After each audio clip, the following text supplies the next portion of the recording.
السلام عليكم ورحمة الله وبركاته. اللهم صل وسلم على سيدنا محمد وعلى آله وصحبه أجمعين. كل سنة وانتم طيبين. يلا نعمل مع بعض بسكوت العيد بطريقة جميلة جدا. بصوا باين عليه حلو ازاي. انا عملت الكمية دي ب2 كيلو بس. حاجة بسم الله ما شاء الله. طبعا حاجة البيت ما بيبقاش فيها احلى منها، والنتيجة زي ما انتم شايفين كده. البسكوت ده من غير ماكينة، يعني بالكيس الحلواني.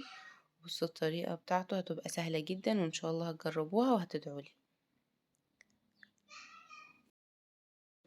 المهم علشان البسكوت ينجح معانا لازم ناخد بالنا من الخطوات اللي هقولكوا عليها دي كويس.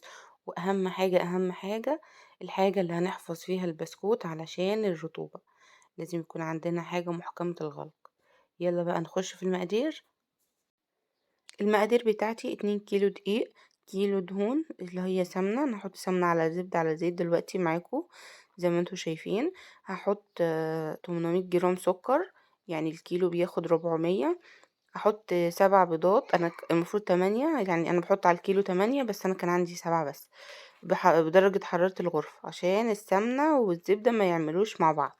لازم تكون بدرجة حرارة الغرفة، ولازم يكون الزبدة زي ما انتوا شايفين كده ماسكة نفسها وما تكونش سايحة. تمام.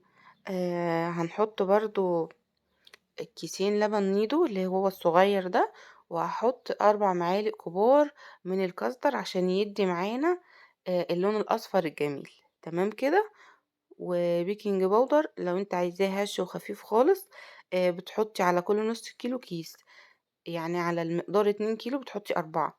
تقدري تحطي من كيسين ل4 أكياس لو انت حسب ما انت عايزاه تقيل او خفيف قوي. تمام كده. وشوية الزيت انا بكمل بيهم الميزان، وفي نفس الوقت بيدي لون احمر للبسكوت. ومعانا كمان 800 جرام سكر بودرة، لازم يكون سكر بودرة علشان ما يبقاش مخرز معانا واحنا في البسكوت. تمام كده. ده انا طحناه في البيت ونخلاه مع بعض. هناخد بقى الكلام ده كله وهنضربه بالمضرب لحد ما لونهم يفتح. وهنجيب الفانيليا السايلة، انا بحب استخدم الفانيليا السايلة بيبقى ريحتها اقوى. هنحطها على البيض. استخدمت نص الازازة الصغيرة دي. وهننزل بيضة بيضة. هكتب لكم برضو المقادير عشان ما تتوهوش مني في صندوق الوصف. هننزل بيضة بيضة زي ما انتوا شايفين كده ونضربهم.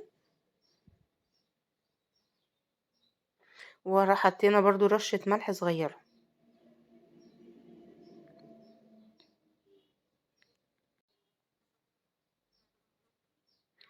تمام كده.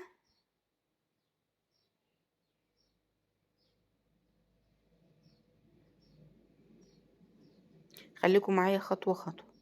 ضفت بيضة بيضة، كل ما لون الصفار ما بيروح او البيضة كلها مش بتبان في الضرب خلاص بنزل باللي وراه. هجيب 2 كيلو دقيق وهنخلهم. لازم واحنا بنشتري الدقيق يكون مخصص للحلويات، وبيبقى تقريبا تركيز 72%.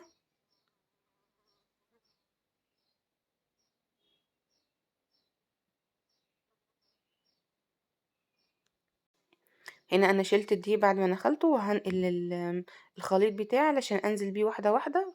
لان الحاجة دي بتبقى اوسع شوية عشان اخد راحتي وانا بلم الايه الدقيق على الخليط ده كله.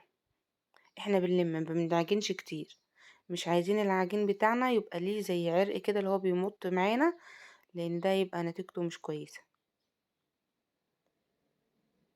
مهم جدا ان السمنة ما تبقاش سايحة، بتبقى بدرجة حرارة الغرفة اللي هو فيها زي مرملة كده شوية. والزبدة برضو بتبقى ماسكة نفسها. لو حاجتنا سايحة خالص والجو حار نحطها شوية في التلاجة ونضربها. وحطيت من المج الصغير اللي في ايدي ده، هنحط يعني يعتبر من كوباية العصير كوباية كبيرة لبن سايل. ونحط كمان لو عايزين اللون بتاعنا يتعزز شوية والطعم، ممكن نحط عصير تانك، نحط معلقتين كبار كده او كيس على حبة يعني، وهيبقى حلو جدا. لازم مهم جدا واحنا شغالين بنجهز حاجتنا، بنحط كل حاجة جنبنا لو احنا شغالين لوحدنا. أنا بالنسبة لي كنت شغالة لوحدي، فجايبة العلبة اللي هاحط فيها البسكوت، وجايبة الحاجة اللي هاطلّع عليها وحاطة كل حاجة جنبي علشان ما اقومش واسيب البسكوت، لازم البسكوت تكوني جنبه وهو بيستوي. فأنا كنت باسوي وفي نفس الوقت باعمل بالكيس الحلواني. ده كان بالنسبة لي أول صاج. هنجرب مع بعض. حاجة مهمة جدا برضو هقول لكم عليها، بالنسبة لعجينة القرطاس بتبقى طرية عن عجينة المكنة عشان تمشي معانا بسهولة زي ما انتوا شايفين.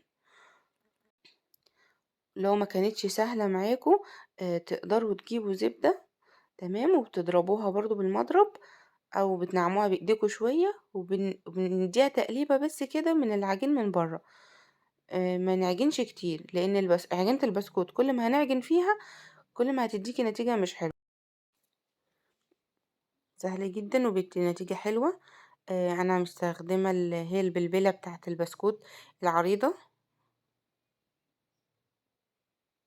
ده الكيس القماش بيبقى جواه زي حاجة كده عازلة ان هي ما تطلعلناش السمنة. خلي بالكوا عشان في اكياس ما بتستحملش وكمان بتطلع السمنة بره. هنا انا كنت مقربة اول مسافات فاخدت بالي و... وبعد كده بعدتها تمام كده. انا حاطه صينيه جنبي برضو وحاطه المقصوصه اللي هي بتاعه المكرونه بطلع بيها من تحت كده واحط على الصينيه يهدى شويه. اول ما بيهدى ببتدي ارصه في العلبه بتاعتي اللي انا حطاها جنبي برضو. كل الكلام ده بعمله في نفس الوقت، يعني انا بخليه يهدى وبشتغل شويه اعمل صاج جديد يطلع الصاج اللي هو في الفرن. هلم دول احطهم في العلبة. كل الحاجات دي بعملها وانا قاعدة وحاجتي كلها جنبي. ما بحبش ان انا اقوم واقعد، لازم ابقى جنب البسكوت بتاعي علشان ده لو نسينا او سهينا عنه شوية هيدينا، يعني هيتحرق مننا. زي ما انتوا شايفين كده في كام واحدة احمرت بس الحمد لله مفيش حاجة اتحرقت مني.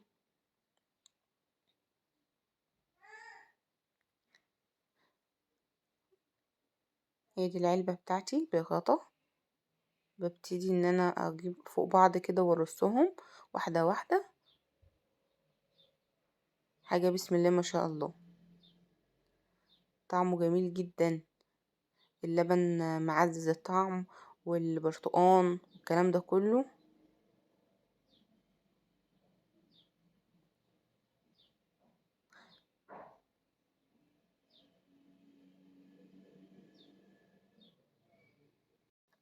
انا كده خلصت الطريقة. السلام عليكم ورحمة الله وبركاته.